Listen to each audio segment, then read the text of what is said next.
기조발전을 맡게 된 하광민입니다. 여러분 가지신 책 17페이지를 보시면 제가 이제 쓴 글들이 좀 있습니다. 제가 이제 이 발제를 좀 부탁을 받으면서 이번에 그 모임의 성격을 좀 살펴봤습니다. 한국에서 35명이 오시고, 그다음에 또 미주에서 또 우리 또 여러 군데에서 또 오시고, 또 특별히 이제 시카고에서 있는 우리 디아스포라 분들이 이제 계시는데, 아마 이 두 영역을 같이 좀 할 수 있는, 연결시킬 수 있는 어떤 그런 좀 접촉점, 매개점 이런 부분들을 좀 같이 좀 담아달라는 그런 내용을 부탁을 한 것 같습니다. 그래서 제 소개를 잠깐 하고, 제 소개를 잠깐 하고, 그리고 이제 제가 가지고 있는 그 생각들을 좀 나눠보도록 하겠습니다. 시간이 많지 않기 때문에 빨리 가도록 하겠습니다. 저는 그 94년에 이제 하나님께서 북한의 콜링을 좀 주셔서 거기에 이제 순수하게, 정말 제 생각에도 순수하게 반응한 것 같습니다. 젊은 시절에. 그래서 그 콜링에 제가 좀 반응하고, 그러면서 신학교를 96년에 들어가고, 96년에 이제 총신에 들어가서 그런 이제 북한에 대한 기도를 하다가 IMF가 터지고, 그리고 이제 북한에서 탈북자들이 나온다는 얘기를 듣고 90년대 후반에 탈북자들에게 나가서 이제 그 전도사 시절에도 그 탈북자 사역을 또 했었습니다. 그러다가 안 나오는 저 사람들은 뭘까 그 고민을 하게 됐습니다. 나오는 탈북자들 만나는데 나오지 않는 저 탈북자, 아니 북한 내지에 있는 사람들을 좀 찾아가고 싶다. 그때 이제 멘토 목사님이 그러면 너 한국에 있지 말고 미국에 가서 시민권을 받으라. 그래서 제가 이제 그 미국에 오게 된 이유가 공부는 수단이었고, 유학생으로 좀 오면서 미국의 시민권을 받으러 왔습니다. 결론적으로 시민권은 못 땄습니다. 그리고 한국 시민권만 가지고 이제 결국 했는데, 미국에 있는 동안에 이제 공부하면서 제가 이제 와 보니까 한국에서 이제 그때 초기 탈북자 사역을 하고 한국에 이제 있다가 이제 한국에서 온 사람들이 그렇게 많지가 않더라고요. 그 즈음에 제가 2002년에 이제 미국에 왔는데, 월드컵 세대를 경험하고 저는 이렇게 미국에 왔습니다. 근데 미국에 와서 보니까 그 월드컵 그 아시잖아요. 2002년 월드컵을 가졌던 그 한국 세대는, 그 시기 세대는 굉장히 자부심이 많고 자긍심이 많은데, 디아스포라에 딱 왔는데 전혀 다른 거였습니다. 아직까지 그 한국의 문화와 어떤 정서가 우리 디아스포라에도 들어오지 않았고, 그래서 이게 갭이 좀 있구나. 한국이 아무리 발전해도 디아스포라는 여전히 떠나온 그 시대에 살고 있구나. 70년대 오신 분들, 80년대 오신 분들, 90년대 이제 저같이 이제 나중에 온 사람들이 이제 서서히 합류하면서 한국의 이제 어떤 자부심들이 좀 많아지게 된 것을 보게 되고, 그리고 2004년에 이제 북한 인권법안이 이제 미국에서 가장 또 먼저 통과됐지 않습니까? 그러면서 이제 이 2000년 중반부터 북한에 대한 그 인권과 그다음에 북한 선교에 대한 이런 무브먼트가 일어나기 시작하면서, 저도 이제 이 미국에서 NIM을 우리 이면석 목사님 여기 계시지만 같이 이제 만들어서 활동을 하다가, 그리고 이제 결국 이제 졸업을 하고 한국으로 들어가서 이제 사랑의 교회에서 사역하다가 주빌리도 같이 또 시작하게 되고, 그리고 그 여러 가지 일들을 하면서 저는 지금 이제 남과 북이 함께하고 있는 생명나라의 교회를 개척해서 통일을 준비하는 교회를 준비하고 있습니다. 만들어가고 목회하고 있습니다.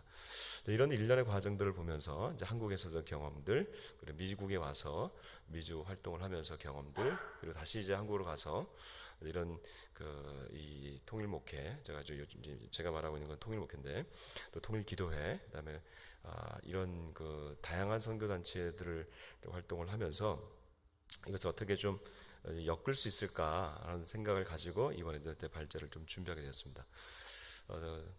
18페이지를 보면 이런 두 가지 질문을 가지고 시작합니다. 북한 선교인가 통일 선교인가? 뭐 다양하게 쓸 수 있을 것 같습니다. 북한 선교도 쓸 수 있고 또 통일 선교도 쓸 수 있는데, 통일 선교라고 하는 말이 좀 최근에 나온 말입니다. 그래서 이 통일 선교에 대해서 제가 간단하게 좀 말씀을 드리겠는데, 근데 기본적으로 북한 선교가 굉장히 오랫동안 우리가 쓰여 왔기 때문에 이게 어떻게 좀 구분을 할 수 있을까? 그래서 세 가지를 좀 기준점을 가지고 좀 제시를 좀 해봤습니다. 첫 번째는 북한을 바라보는 관점에서의 차이가 있고, 두 번째는 이제 사역의 주체가 좀 다르고, 세 번째는 사역의 수단, 방법, 내용, 이것이 조금 다르다. 것을 제가 좀 제시를 좀 해보고 있습니다. 첫 번째는 북한을 복음화하는 관점이 다릅니다. 북한 선교는 북한 선교, 그러니까 우리 결국은 고른 목적은 북한의 복음화인데, 북한 선교는 북한을 대상화하는 것입니다. 그러니까 북한이 있기 때문에 복음화가 되지 않았기 때문에 정권을 억압하고 있기 때문에 북한이 복음화를 막는다는 점이 되죠. 그래서 북한 자체를 선교의 대상지로 보는 겁니다. 그리고 북한 정권에 대해서 악학을 세우고 북한 주민을 악한 정권에서 구원하는 해방의 논리가 있습니다. 북한 복음화는 그래서 북한 복음 전파의 결과로서 가능하다는 것에 초점을 맞추고 있고요. 반면에 이제 통일 선교입니다. 통일 선교는 북한을 선교에 대상화하는 것은 맞지만 북한의 복음화 과정을 중요하게 생각합니다. 북한 정권이 복음화를 방해하는 정권임을 인정하는 동시에 북한 복음화는 민족의 통일이라는 큰 틀에서 생각해야 된다. 그래서 진정한 복음화 되기 위해서는 남북의 전쟁으로 인한 상처를 그리스도의 복음으로 용서하고 화해하는 과정이 필요하고, 이를 위해서는 평화 통일이 이제 필수적이다. 그래서 평화 통일이 복음화의 길이라고 하는 것을 좀 거기다가 방점을 둡니다. 그러다 보니까 이제 사역의 주체가 다릅니다. 북한 선교는 믿지 않는 북한 주민들을 전도하기 위해서는 믿는 성도들이 주체가 되어야 된다 생각합니다. 그렇기 때문에 믿는 성도라는 것은 남한의 사명자들, 그러니까 우리 남한에 여기 계신 분들이나 그다음에 이제 북에서 내려온 탈북민들이 이제 앞장을 서게 되는 것이겠죠. 통일 선교의 입장은 분단 기간이 70년이 넘어간다는 것에 조금 중점을 둡니다. 그리고 70년이 넘어가면서 남북의 문화가 달라졌다는 것에 대해서 조금 주목합니다. 그게 언제부터 주목하게 됐냐면 90년대 중후반에 나타난 이 탈북민들의 이 출현을 통해 가지고 통일선교라고 하는 단어가 더 많이 등장하게 되었습니다. 왜냐하면 탈북민들이 남한에 들어와서 이들이 남한 사회에 정착하는 데 있어서 이들이 매우 어려운 정착의 어려움들을 경험하게 되었습니다. 그냥 북한 분들이 한국에 들어오면 되지 뭐 어렵겠나라고 생각을 했는데, 사실은 이들이 들어와서 같은 동포인데 남한 사회에 들어와서 적응하는 것이 다르다는 것에 대해서 인식하게 되어지고, 남북의 세계관과 문화가 많이 달라졌구나. 그냥 우리가 북한에 복음만 전하면 되는 것이 아니구나. 이것이 서로 달라졌구나라는 것에 대해서 생각하게 되고, 그래서 북한 분들을 먼저 이해하고 그들의 문화를 이해하고 복음을 전하는, 그 이후에 복음을 전하는 일들이 중요하다. 그래서 북한 선교의 주체가 우리 사명자일 수도 있지만, 그 사명자가 누구냐 하면은 북한을 경험한 탈북민들이 더 우선이 돼야 되겠고요. 그 다음에 우리도 사명자들도 그냥 북한을 위해서 그냥 관심을 갖고 있고 기도하는 분들을 더 나아가서 북한을 이해하는, 북한 문화들을 더 이해하는 그리스도인, 공감하는 그리스도인들이 더 나타나야겠다 라는 면에서 통일선교는 조금 중점을 두고 있습니다. 세 번째는 이제 사역의 수단이 다릅니다. 북한 선교는 이제 복음을 직접 전할 수 있는 사역과 복음 전파를 방해하는 북한 정권 있잖아요. 그것에 대해서 또 반대하게 됩니다. 그러다 보니까 실제로 왜냐하면 대상화 주체는 우리 남한 성도들이고, 그다음에 그 복음을 전해야 되기 때문에 정권과는 분리하게 되고, 그러면서 이제 라디오 방송이나 그다음에 제3국 탈북자 사역이나 북한 인권 활동도 거기에 속할 수 있겠습니다. 그러나 이제 통일 선교는 북한과의 통일로 가는 모든 과정을 포괄적으로 좀 보는 입장입니다. 그렇기 때문에 다양한 수단을 받아들이면서도 대북 인도적 지원이나 경제적 협력 이런 부분에서도 참여하기를 좀 바라는 입장입니다. 그렇기 때문에 이 북한 선교와 통일 선교, 특히 이제 왜 이 문제를 좀 제기하냐면, 이 디아스포라 개념에서는 아직까지 이 통일 선교라는 이 단어 자체가 아직 이 개념이 들어와 있지 않기 때문에 그렇습니다. 그렇기 때문에 이 관점과 이 방법이 차이가 나는 개념이기도 하고 용어입니다. 그러면 이제 아까 말씀드렸듯이 그럼 통일 선교가 언제부터 시작됐느냐? 북한 선교는 또 언제부터 시작됐느냐? 북한 선교는 우리가 자연스럽게 1950년 54년 분단되고 난 다음에 북한 선교가 나왔을 것 같잖아요. 그러나 역사적으로 보면 70년대에 나옵니다. 그러니까 그만큼 북한을 선교의 대상지로 삼는 것은 조금 시간이 걸립니다. 60년 지나고 70년 지나면서 더 이상 갈 수가 없구나라는 생각을 하면서 70년대부터 이제 북한 선교회가 등장하기 시작하는데요. 그러나 이제 통일 선교는 그다음에 언제부터 나느냐? 원래 그동안에는 이제 북한 선교가 있었는데, 통일 선교는 탈북민들이 나오기 시작하면서 한국에서 통일 선교가 나오기 시작합니다.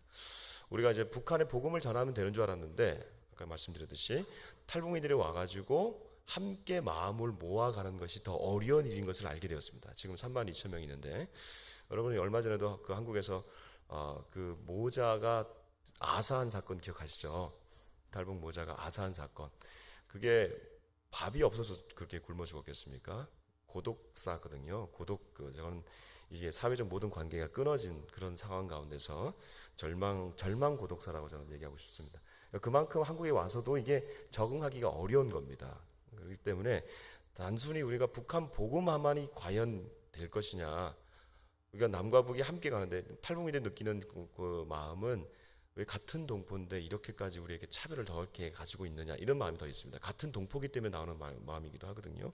그러면서 북한 주민들의 문화와 세계관이 남한의 것과 다르다는 것에 주목하게 되면서 이념 중시에서 서로 간의 차이에 대해서 주목하게 되면서 탈북민들의 복음을 받아들여도 남한 사회에서 적응하기 어려운 현실에 주목하여 복음화는 달라진 남북의 문화적 차이를 극복하는 방식으로 이루어져야 한다. 단순히 우리가 복음을 전해서, 복음은 두 가지 개념이 있다고 생각합니다. 하나는, 첫 번째는 복음에 있어서 영혼 구원이 있지만, 그러나 저는 여기서 조금 더 나가야 된다고 생각합니다. 통일선교의 목적은 영혼 구원에서 더 나아가서 결국은 우리가 중국 선교나 러시아 선교가 아니잖아요. 우리가 함께 살아가야 되는 것을 우리가 한다면 그 살아가는 데 있어서의 문화의 차이, 그리고 이념의 차이, 그것으로 오는 상처의 극복, 이것은 복음은 두 번째 개념은 영혼을 구원하는 데서 나아가서 용서와 화해로 나가야 된다. 그래서 이건 저는 더 큰 복음, 이게 더 큰 복음의 말은 좀 이상합니다만은 복음의 양면성, 영혼의 구원 플러스 하나됨, 유대인과 이 헬라인이 하나 되었던 것처럼 용서와 화해로까지 나가는 데 있어서는 통일 선교는 아주 그 부분이 아주 중요하다는 것입니다. 이렇게 용어를 정리를 하면 여러 가지 생각이 있을 수 있으니까 좀 이따 더 같이 토론하도록 하고요. 그러나 이제 미주에서는 왜 통일 선교란 말이 어색할까? 아직 첫 번째는 북한 정권이 갖고 있는 이 부정성 때문에 그렇습니다. 특히 요즘은 이제 핵과 미사일이 있지 않습니까? 이런 것을 가지고 저 정권을 우리가 어떻게 저 정권과 같이 교류하고 통일할 수 있을 것인가? 여기에 대한 정권에 대한 반대, 그다음에 또 부정적인 이미지 있습니다. 두 번째는 사실 그 90년대 한국에서 이런 통일 선교라는 말이 나오게 됐던 중요한 계기가 탈북민들의 등장인데, 미주에는 이 탈북민들이 아직까지 많이 들어와 있지 않은 상태입니다. 그래서 한 500명 정도가 되는데, 미주가 워낙에 넓지 않습니까? 그래서 여기는 이제 어제도 한 3-4명이 와 있는 아주 독특한 지역입니다. 시카고나 독특한 지역입니다. 그러나 전 미주를 돌아보면 우리 한인들이 그 북한에 대한 마음은 다 많지만 통일 선교와 이렇게 구체적으로 만나는 경우는 거의 없습니다. 그렇기 때문에 이런 통일 선교라고 하는 단어 자체가 아직까지는 멀다. 세 번째로는 통일이라고 하는 이 말 자체가 우리 한반도가 갖고 있는, 특히 대한민국에서 갖고 있는 개념과 디아스포라가 갖고 있는 개념이 조금 현실적으로 차이가 있습니다. 예를 들면 이런 겁니다. 통일이 되면 우리 대한민국은 열방으로 뻗어나가는 아주 중요한 일들을 하게 됩니다. 라고 얘기할 때 우리는 물리적인 거리와 그리고 이 철도를 주목합니다. 저희 교회는 지금도 이제 지금 블라디보스톡에서 지금 하바롭스크로 가고 있는 철도를 지금 타고 있습니다. 걔는 지금 오늘 밤에 지금 타고 지금 가고 있습니다. 청년들이. 왜 그러냐면 우리가 앞으로 통일되면 이 철도를 타고 열방으로 나간다는 것을 항상 얘기를 하거든요. 그러니까 통일은 우리 대한민국에 있는 사람들에게는 물리적이고 1차적인 특징이 있습니다. 그러니까 감각적으로 다가옵니다. 그러나 디아스포라에게는 통일이라고 하는 이 단어는 사실은 이게 한반도의 통일이 갖고 주는 그 1차적인 영향보다는 2차적이고 3차적인 국력이 신장되어지고 하나님 나라가 확장되어지는 어떤 그런 측면이 있기 때문에 조금 감이 다릅니다. 또 하나는 북핵의 문제입니다. 북핵 문제는 사실은 아무리 우리가 여기서 디아스포라가 또 기도하고 있지만 사실 그 모든 북핵의 1차 대상은 미사일을 쏘지 않는 한 남한입니다. 그렇기 때문에 남한에서는 이 북핵 문제는 실질적인 문제입니다. 예를 들면 제가 미국에 있다가 제가 한국에 들어갈 때 그때도 핵 위기는 있었거든요. 그때 저보고 다들 핵 불구덩이로 들어간다 그런 표현을 썼습니다. 그래서 그만큼 이게 이게 다른 개념입니다. 그러니까 한국에서는 오히려 더 통일이라고 하는 것은 직접적인 그런 면인 것이죠. 자, 그렇다면 이 통일선교를 한국에서는 통일선교가 이제 주류 용어가 됐는데 한국 교회와 디아스포라가 이 차이들을 어떻게 공유하고 우리가 어떻게 좀 인식을 같이 갈 것인가 겁니다. 한국교회 통일선교와 디아스포라의 북한 선교가 출발점도 다르고 사역의 내용도 다르고 그다음에 관심도 좀 다릅니다. 그럼 어떻게 우리가 공동의 목표를 가지고 갈 것인가? 이번 한민족 통일선교 서밋은 서로 다르지만 같은 목표를 지향하는 두 그룹의 만남입니다. 여기는 이제 남한에서 오신 분들과 북한에서 오신 분들, 그리고 이제 디아스포라 그룹들이 같이 있는, 어떻게 보면 이제 남한에서 같이 왔다고 할 수 있겠죠. 남한 그룹과 디아스포라 그룹이 있는데, 이 서밋을 통해서 우리가 서로 간의 이 상이점에 대해서 좀 같이 진지하게 논의하고 함께 지향해야 될 목표점들을 좀 공유해 가는 게 좋지 않겠나라는 생각을 해보게 되면서, 그러면 지금까지 두 그룹의 차이점보다는 이제 그러면 이제 공유점들을 한번 먼저 찾아보면서 거기서부터 시작하면 좋겠다. 그래서 20페이지입니다. 몇 가지가 있습니다. 우리가 뭘 같이 공유하고 있는가? 첫 번째는 복음의 우선성입니다. 우리는 누가 뭐래도 이 복음만이, 그리스도의 십자가의 복음만이 세상을 구원하고 북한의 하나님 나라의 통치가 임하기를 간절히 원하는 사람들입니다. 이거는 너무나 공통점을 갖고 있고요. 그 다음에 이제 북한 정권에 대해서는 이렇게 우리는 다 고백합니다. 복음을 방해하고 그리스도인들을 핍박하는 자들인 것을 인식해서 북한 정권과 북한 주민을 분리해서 생각하고 있습니다. 누구도 우리 북한 정권을 사실은 여기서 아주 극단적인 생각을 갖고 있지 않는 한 북한 정권에 대해서는 누구도 그렇게 생각하지 않을 겁니다. 단지 수단적으로 통일선교를 이루어갈 때 수단적이고 과정적인 면에서 좀 협력이 필요하다, 이런 것을 생각하고 있는 것이죠. 셋째, 북한의 복음화를 위해서는 한국이나 미주 디아스포라, 그 다음에 그리스도인들은 가능한 한 각자의 영역에서 다양한 방법을 해왔다는 겁니다. 그러니까 모든 열린 상황들은 우리가 다 준비를 했다는 겁니다. 다 시도를 해봤다는 겁니다. 예를 들면은 이면수 목사님이라든지, 여기 지금 이제 안 계십니다만은 캐나다에서 이렇게 사역하시던 김재열 목사님이라든지, 당시에 다 갈 수 없는 상황에서도 다 낮은 서봉에 들어가시고 평양에 가시고 그런 일들을 해오셨다는 겁니다. 그래서 특히 이제 북한 내지 사역은 우리 디아스포라의 헌신으로 수많은 일들을 지금도 해오고 계시고, 그리고 많은 분들이 일을 해왔다는 겁니다. 이 얘기는 가능한 모든 영역에서 우리가 이 일들을 하려고 노력하는 그룹들이다, 그런 것입니다. 네 번째로는 북한 복음화를 위해서 우리가 끝까지 기도의 단을 쌓고 있다는 겁니다. 주빌리가 시작되면서 해외로 이렇게 확산될 수 있었던 것은 다들 기도를 하고 있었는데 플랫폼이 없었다는 것이죠. 그래서 이제 이렇게 모이게 되는데, 우리는 현상에 좌절하지 않고 끊임없이 기도하는 공통점이 있습니다. 그렇기 때문에 이게 아주 중요한 공통점입니다. 다섯 번째는 결국 우리는 한 민족이라는 겁니다. 한 민족, 그러니까 원 네이션이 아니라 원 레이스가 또 아니고 그냥 한 민족이라는 이 고유 명사를 갖고 있다는 겁니다. 어느 곳을 가더라도 우리 한 민족은 아리랑을 부르면 울컥합니다. 저는 이제 러시아에 주목을 해서 러시아를 오랫동안 다니고 있고 고려인들을 만나는데, 고려인들이 이 아리랑을 부릅니다. 그러면 그분들도 이 아리랑이 울컥하고 저희도 울컥하고요.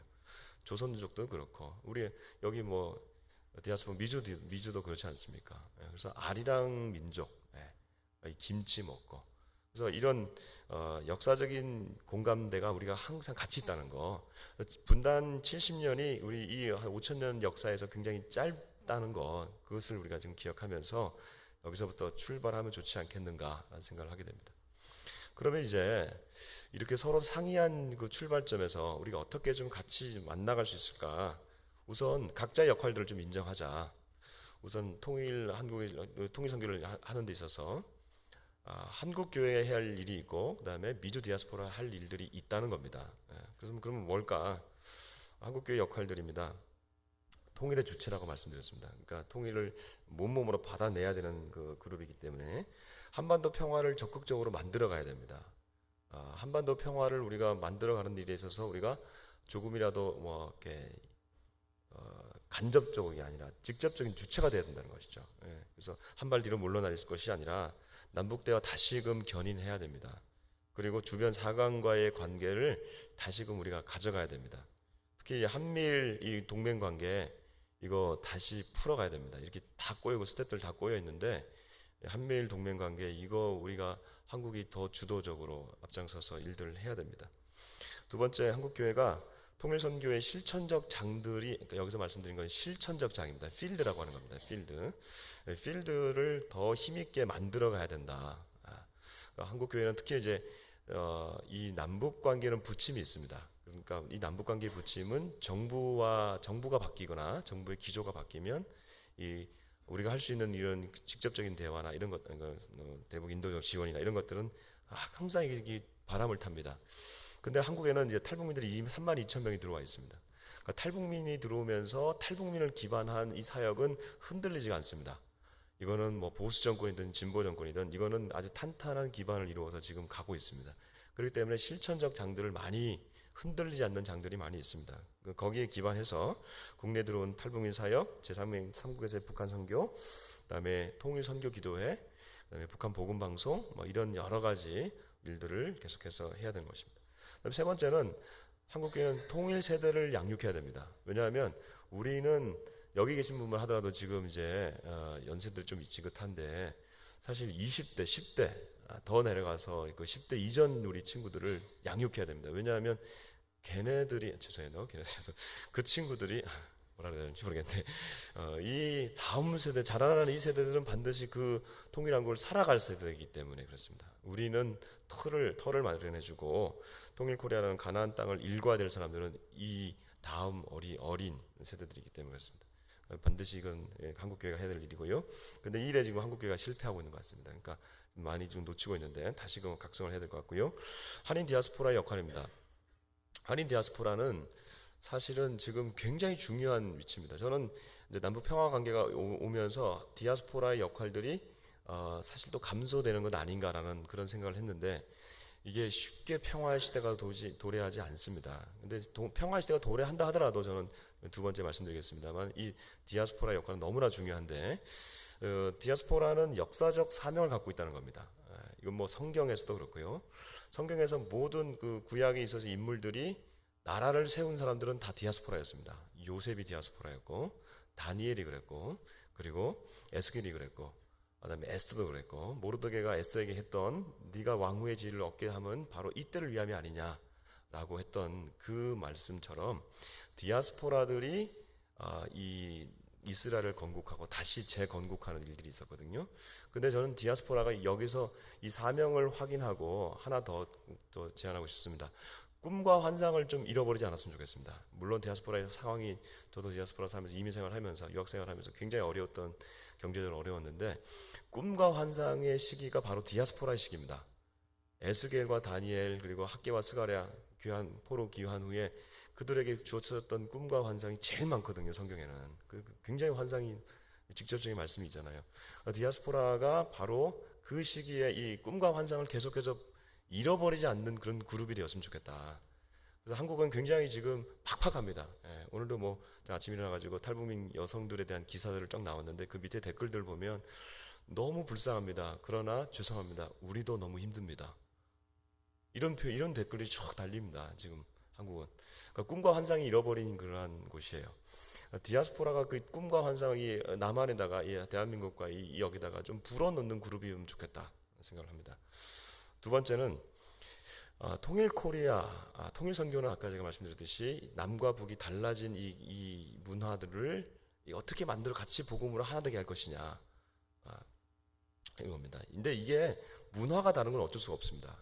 왜냐하면 남한 문화도 굉장히 단일 문화거든요. 북한 문화는 더 단일 문화고.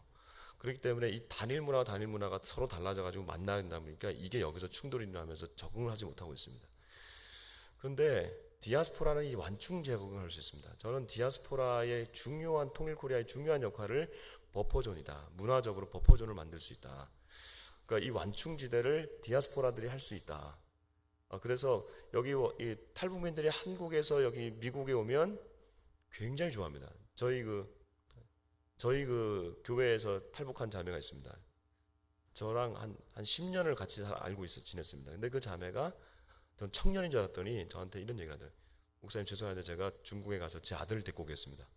아들이 있었던 거예요. 그래서 그 아들 데리고 왔습니다. 그리고 와가지고 대한학교를 보냈는데 대한학교에서 얘가 중국애라고 적응을 못합니다. 그래서 이 자매가 결국은 결단을 해가지고 캐나다 토론토로 갔습니다. 1년 지냈는데 이 아이가 정상으로 돌아오고 있고 회복이 되고 있고 그 자매는 한 달 전에 저희 교회 방문했는데 너무 좋다고 거기선 차별받지 않는다고.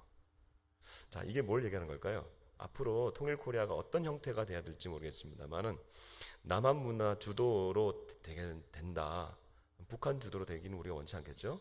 그러나 우리 남한 주도로 된다고 했을 때 이 정도의 문화적 어떤 그런 수용성을 가지지 못한 문화를 우리가 통일 코리아 문화로 가져갈 것이냐. 저는 이 디아스포라의 이 다양성 그리고 이 뭐랄까요 이 여기서 갖고 있는 이 여러 그 멜팅 팟이라고 하는 이런 미국의 문화, 특히 미주 문화 이런 디아스포라의 문화들이 너무나 중요하지 않겠나. 그래서 저는 이렇게 얘기하고 싶습니다. 여러분 디아스포라 여러분들이 오시면 좋겠어요. 이제 사명을 가지고 지금 탈북민들이 한국에 와 있는데 예전에는 북한으로 갔습니다. 근데 북한도 가시고 한국으로도 오셔야 됩니다. 지금 통일 코리아를 만들어가고 있는 실험적인 교회들이 있고 실험적인 공동체들이 있고 지금 한국은 지금 이런 실험의 장들이 계속 일어나고 있습니다. 여러분 그 탈북민이 옮기게 된 것은 하나님이 32,000명을 통일의 마중물로 주신 거거든요. 마중물에 지금 이루어나고 있는 공동체들이 일어나고 있거든요. 근데 그런 일들에 여러분들이 좀 선교사적인 마인드를 가지고 오시면 좋겠다. 한국의 사회에 오시고 정착하시고 그래서 그런 일들을 하시면 좋겠다. 지금 대안학교를 하고 있는 곳 중에 한국 사람들이 하는 것도 있고 그 다음에 지금 어제도 얘기를 했는데 미국에서 오신 그 디아스포라가 오셔서 탈북민 대안학교를 하고 있는 학교가 있습니다. 근데 그 대안학교는 제가 볼 때 개념을 잘 잡았습니다. 지금 한국에 있는 대안학교는 어떤 개념이냐면 우리 친구들을 검정고시에서 한국 대학교를 보내는 겁니다. 그런데 대학교 가서 정착률이 여러분 그 실패율이 더 높습니다. 한국 대학 가서 잘 정착 못합니다. 왜냐하면 그 겨우 자격증만 따가지고 들어간 거거든요. 근데 그 미주에서 오셔서 하고 있는 그 학교는 지금 뭘 하고 있냐면 남북 통합 학교를 하고 있습니다. 그리고 남한 아이들도 들어오고 그리고 이 학교의 비전은 남한 정착이 아니고 글로벌화 된 겁니다. 그래서 이 아이들 남한 아이들도 그렇고 북한 아이들도 그렇고 글로벌한 비전을 가지고 같이 교육을 하기 때문에 오히려 더 큰 지금 이 남한 문화에 정착하는 것을 더 넘어서 더 큰 문화로 나아가는데 그 일을 제가 그 가능성을 보면서 이게 디아스포라가 할 수 있는 일이다. 그래서 디아스포라가 지금 이 통일한국 시대를 이제 앞으로 우리가 준비하고 있는 이 시기에 오시면 좋겠다. 그래서 선교사적 마인드를 가지고 한국으로 오셔서 이런 일들을 해내시면 여러분들의 노하우와 경험들을 나눠주시면 좋겠다. 지금이 바로 그런 시기가 아닌가 생각을 하게 됩니다.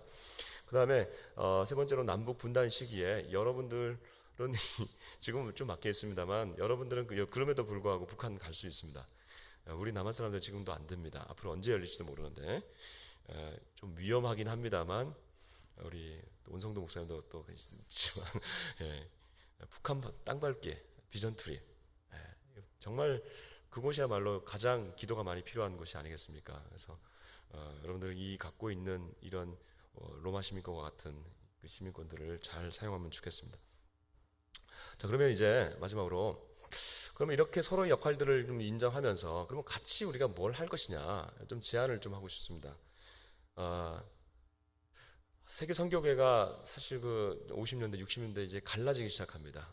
1910년에 그 에딘버러에서 세계 선교대회를 하고 난 다음에 세계 선교계가 갈라집니다. 진보계와 이 보수계로 갈라지기 시작하고 복음주의계로 갈라지기 시작하고 그러면서 WCC 계열의 이 또 진보적인 어떤 그런 계열들이 갑니다. 뭐 여러 가지 신앙의 다양성이 있습니다만은 이 두 양신형이 갈라지게 되는데 특히 이제 복음주의권은 이 선교 신학이 나타나지 않는 겁니다. 그런데 존 스토트도 위시해서 그다음에 그 빌리그람 목사님을 위시해서 1974년에 복음주의권에서 스위스 로잔에서 선교 대회를 하게 됩니다. 그 선교 대회를 통해서 로잔 언약이 나오게 되고 그 로잔 언약이 복음주의 운동이라는 것이 무엇인지에 대해서 정확하게 복음에 대해서 규명하게 되고 그리고 우리 복음주의 교회가 놓쳤던 사회 운동을 복음적으로 끌어안게 되는 중요한 계기가 되었습니다. 그러면서 선교가 세계 선교에 대해서 명확한 입장을 가지게 되니까 복음주의 교회의 정체성이 분명해지고 복음주의 교회의 선교 운동이 확실해지게 되었습니다. 저는 이 시기에 통일 선교가 이제 한국에서도 서서히 일어나기 시작하고 있습니다만은 디아스포라가 굉장히 중요한 역할을 해야 되는데 디아스포라 내에서 아직까지 정리가 되고 있지 못하다. 그렇다면 우리가 통일 선교라고 하는 이 중요한 부분들을 가지고 한국에서 일어나는 이런 일들을 가지고 우리가 스위스 로잔 언약처럼 통일 선교 언약에 로잔 언약을 만들어 가야 되지 않겠나라는 생각을 제안을 합니다. 이미 사실은 통일 선교 언약이라고 하는 것이 지금 이제 숭실대를 좀 기본으로 해서 여러 단체들이 저도 거기 들어가 있습니다만 이미 여러분 그 페이지 뒤에 보면 실려져 있습니다. 이 통일 선교 언약이라고 하는 것이 이제 남한 내에서 한국 내에서 이제 이미 만들어졌고 거기에 이제 여러분 그 디아스포라 그룹으로 여러분 아시는 그 제이미 킴 그 레아의 대표가 참여해서 그 일들도 같이 했습니다. 그런데 저는 조금 더 크게 좀 했으면 좋겠습니다. 그걸 기반으로 해서 우리가 이 디아스포라가 좀 더 주체적으로 참여하는 이 통일 선교 언약, 그러니까 그것도 같이 들어가고 좀 더 주체적으로 참여하는 그런 방식을 가지고 좀 만들어가는 방식이면 좋지 않겠냐. 그러니까 한국에서 이걸 다 해서 그냥 여러분 앞에 내놓는 것이 아니라 그 언약문을 가지고 여러분들도 좀 같이 좀 참여하되 좀 로정을들을 좀 만들어 갔으면 좋겠다. 그래서 7가지 카테고리를 좀 한번 제시해 보겠습니다. 이게 뭐냐면 통일선교 언약에 있어서 성경적 그다음에 신학적 정당성을 함께 연구하는 겁니다. 두 번째는 통일선교의 역사를 정리하는 겁니다. 근데 여기서 저는 통일선교 역사에 있어서 디아스포라의 역사가 굉장히 중요하다고 봅니다. 저는 디아스포라의 역사를 좀 같이 했던 사람으로서 통일선교 역사에서 디아스포라가 기여했던 이 부분이 굉장히 많은데 사실 정리가 되고 있지 않습니다. 이 부분에 우리 디아스포라가 함께 참여했으면 좋겠고요. 통일코리아의 문화를 재정리, 리오리엔테이션을 해야 된다. 이게 한국이 이거 지금 다양성을 경험하지 못하고 있거든요. 근데 이 문화적 다양성들을 우리가 어떻게 통일코리아가 담아낼 것인가, 이 부분에 디아스포라들이 노하우와 그다음에 이 경험들이 녹아들었으면 좋겠고요. 그다음에 통일선교가 다양한 전략들이 있습니다. 이 다양한 필드들이 있다는 얘기죠. 이 전략들을 우리 같이 디아스포라가 했던 노하우들 같이 좀 나눴으면 좋겠습니다. 그다음에 통일선교에 있어서의 그 한국 정부와 사회를 향한 목소리들을 우리 디아스포라들과 함께 내야 된다. 이번에 성명서도 우리가 좀 냅니다만은 이 일에 디아스포라들도 함께 내자. 두 번째는, 그 다음에는 6번째는 국제사회를 향해서 목소리를 내야 된다. 이 국제사회를 향해서 일치된 목소리를 내야 되는데 디아스포라 따로 가고 한국교회 따로 가지 않고 이제 같은 관점을 가지고 같은 마음들을 공유해 나가면서 일치된 목소리를 어떻게 낼 것인가. 그러니까 이 통일선교 언약은 우리가 통일되고 통일 한반도가 어떻게 가야 되고 국제사회에서 어떤 목소리를 어떻게 나가야 되는지 주변 사강과 세계 평화를 위해서는 어떤 일들을 해야 되는지 디아스포라의 입장도 같이 담겼으면 좋겠고요. 그 다음에 아까 마지막으로는 통일 코리아를 향한 한국교회와 디아스포라의 비전 담아내기. 마지막에 했던 얘기는 이제 7번째가 되겠습니다. 이렇게 해서 주제들을 좀 분과별로 좀 조직해서 이런 부분들을 우리가 같이 좀 만들어가면서 이런 만들어가는 작업을 통해서 함께 갈 수 있지 않겠냐. 지금 한국에서 이만큼 해왔으니까 여러분 이걸 따라가십시오. 한다면 디아스포라는 제 경험으로는 따라오지 않습니다. 같이 갈 마음도 없고요. 그래서 이런 노정들을 좀 만들어서 함께 제시해서 조금 시간이 걸린다 하더라도 우리가 이런 한 스텝 한 스텝들을 같이 연구하면서 가면 좋지 않겠나. 그러면 이거 어떻게 할 것이냐? 그럼 언제 하면 좋겠고 어디서 하면 좋을까? 너무 조급해하지 말고 좀 시기를 좀 가지면 좋겠다. 왜냐하면 하나님 통일 언제 줄지 모르지만 당장 될 것 같지는 않으니까 시기들은 조금 조율하면서 좀 했으면 좋겠습니다. 그래서 이 통일선교 이 서밋 이 서밋을 좀 중심으로 해서 우리가 좀 시작으로 해가지고 글로벌한 우리 통일선교 언약 공동체로 이것이 좀 우리가 여기가 다다라는 것이 아니라 여기를 시드먼이라고 할까요? 씨앗으로 해서 파운데이션을 해서 좀 이렇게 번져가는 방식으로 가면 좋겠고 유럽도 같이 더 들어가면 좋겠고 그래서 내년도에 2019년이지 않습니까? 2년에서 한 3년 정도를 좀 큰 로드맵을 가지고 2021년이나 2022년 정도면 좋겠고 그리고 이제 내년에는 우리가 또 주빌리 차원에서는 지금 베를린에서 지금 또 모이는 걸로 알고 있습니다. 그래서 베를린에서 우리 어떤 모양으로 어떻게 분과들을 가지고 또 모일 수 있을지 왜냐하면 이제 의미가 있을 것 같아요. 베를린은 그래서 유럽에서 우리가 좀 그걸 가지고 같이 좀 토론하고 그리고 이제 그 이후에 그런 것들을 가지고 다시 미주로 오든지 아니면 또 한국에서 하든지 해서 이 글로벌 통일 선교 언약 공동체의 그런 내용들을 담아가는 그러한 시간 되었으면 좋겠습니다. 마지막으로 시간이 많이 가서 마지막으로 마치겠습니다. 아무리 잘 차려진 밥상이어도 먹을 준비가 되어 있지 않으면 먹을 수가 없는 것입니다. 그래서 한국과 디아스포라의 교회들의 능력은 기도에 있습니다. 한국 교회는 기도의 능력이 있지 않습니까? 그래서 우리 주빌리 특별히 우리가 기도하는 그룹이고 이 기도의 영적 능력은 우리가 지금도 계속해서 우리가 경험하고 있습니다. 주빌리 기도회가 2011년에 재출범했습니다. 그때 만들어진 것이 아니고 사랑의 교회에서 7년 동안의 그 씨앗들이 있었고, 그리고 2011년에 이제 주빌리 통일 구국기도회라는 새로운 이름을 가지고 재출범하게 되었고, 지금 해외 18개, 그다음에 미국 내에서 미주에서 7, 8개, 정확하게 제가 지금 파악을 못했어요. 예, 그 정도가 있습니다. 그러나 이 정도 가지고는 되지 않는다. 더 많은 그룹들이 좀 필요하다. 그래서 저는 이제 미주에서 남부 지역에서 좀 더 주빌리 기도회가 있으면 좋겠다. 텍사스나, 그래서 여러분들 여기 미주에 계신 분들이 적극적으로 이런 정신들을 가지고 텍사스나 아니면 애틀란타나 이런 데서 있었으면 좋겠고, 캐나다에서도 더 많은 기도회가 있었으면 좋겠고요. 그 다음에 지금 브라질이 그렇게 지금 뜨거워지고 있다고 합니다. 그리고 브라질에 있는 형제들이 와서 북한을 위해서 품고 있고 지금 수천 명이 헌신했다 이런 얘기를 듣고 있습니다. 남미에서도 이런 기도회가 확산되었으면 좋겠고요. 유럽 주빌리가 더 많이 일어났으면 좋겠습니다. 이번에 베를린에 오셨지만 서유럽에서도 몇 군데가 더 일어났으면 좋겠고요. 동유럽에서 일어났으면 좋겠습니다. 여러분, 동유럽이 왜 중요하냐면 6.25 전쟁에 참여했던 참전국 중에 그 간접적으로 참여했던 자들입니다. 전쟁 참여자들이 우리를 위해서 기도해 준다면 정말로 좋을 것 같습니다. 그래서 동유럽에서도 일어났으면 좋겠고요. 그 다음에 중동 지역에서 일어났으면 좋겠습니다. 중동이 지금 굉장히 또 핫 이슈인데, 저는 중동에서 특별히 이스라엘입니다. 이스라엘 예루살렘에서 2년 전에 우리가 방문해서 그 예루살렘 기도회를 태동을 하려고 했었는데 조금은 좌절되고 있는데 꿈틀꿈틀대고 있습니다. 예루살렘 기도회를 만들어내고 그렇게 할 때 전 세계가 기도하면 하나님께서 이 묶임들을 풀어주시지 않겠나. 기도가 하나의 사역이고 전략이다. 우리 주빌리의 중요한 정신인데요. 그런 일들이 있으면 좋겠고요. 그러면 이제 주빌리 기도회가 이렇게 일어나면 마지막으로 가야 될 길은 뭘까? 저는 이렇게 생각합니다. 주빌리 기도회가 통일되면 끝나는 거 아니냐? 아닙니다. 일전에 그 마케도니아에서 저희가 그 서울에서 그 주빌리 기도회 철야 기도를 할 때 마케도니아에 있는 그리스도인들이 와가지고 그 기도회를 참여했습니다. 그때 그분들이 와서 너무나 뜨겁다고, 그래서 이 기도회를 우리 나라 가서 할 수 있냐고. 여러분 그 마케도니아 환상 있잖아요. 그래서 그분들이 와가지고 그때 이 기도를 또 우리가 할 수 있냐고. 근데 이 이름 자체가 통일 기도회인데 우리는 통일 이걸 여러분들 나라를 위해서 기도할 필요는 없지 않느냐. 근데 그때 그분들이 딱 그러더라고요. 마케도니아가 옆에 있는 그리스와 알바니아가 굉장히 자기네들을 괴롭힌대요.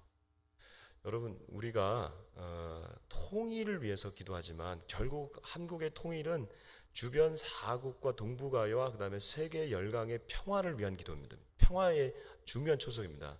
그렇기 때문에 이 통일이 끝나고 나면 저희는 반드시 이것이 평화로 가야 되는 거기 때문에, 예전에 저희 그 주빌리 시작했을 때 처음에 왔던 첫 번째 강사 목사님께서 이런 이야기를 하셨습니다. 주빌리 기도회는 통일돼도 계속 가야 됩니다. 이름을 바꿔야 됩니다. 주빌리 평화 기도회로. 그래서 평화라는 이슈가 이 세계에서 가장 중요한 또 이슈 아니겠습니까? 그런 마음을 가지고 우리가 평화 기도회로 갈 수 있다. 그러니까 제가 말씀드리는 것은 우리가 단순히 끝나는 것이 아니고 이 기도를 계속해서 쌓아놓으면 하나님이 정말로 더 크게 가실 것이다. 또 독일 기도회가 통일 기도회가 아니었습니다. 독일 라이프치히 기도는 평화 기도였습니다. 평화는 영원합니다. 나가면서 이렇게 이제 마무리하겠습니다. 오늘 이 서밋을 통해서 중요한 남북이 아니라 이 미주 디아스포라와 우리 한국 교회가 이어지는 시간이 되었으면 좋겠고요. 마지막에 저 비틀즈 노래 넣어서 죄송합니다. 험한 세상 다리가 되어 갑자기 쓰는데 비틀즈 노래가 생각나서 성구로 맞춰야 되는데, 찬양으로 맞춰야 되는데 비틀즈 이 가사가 생각이 나서 했는데, 험한 세상, like a bridge of troubled water, troubled peninsula, troubled continent, troubled world라는 말씀 쓰고 싶습니다. 그래서 이 험한 세상 다리가 되어서 이 미주와 이 디아스포라 우리 한국 교회가 함께 다리를 만들어가는 좋은 계기가 되었으면 좋겠습니다. 감사합니다.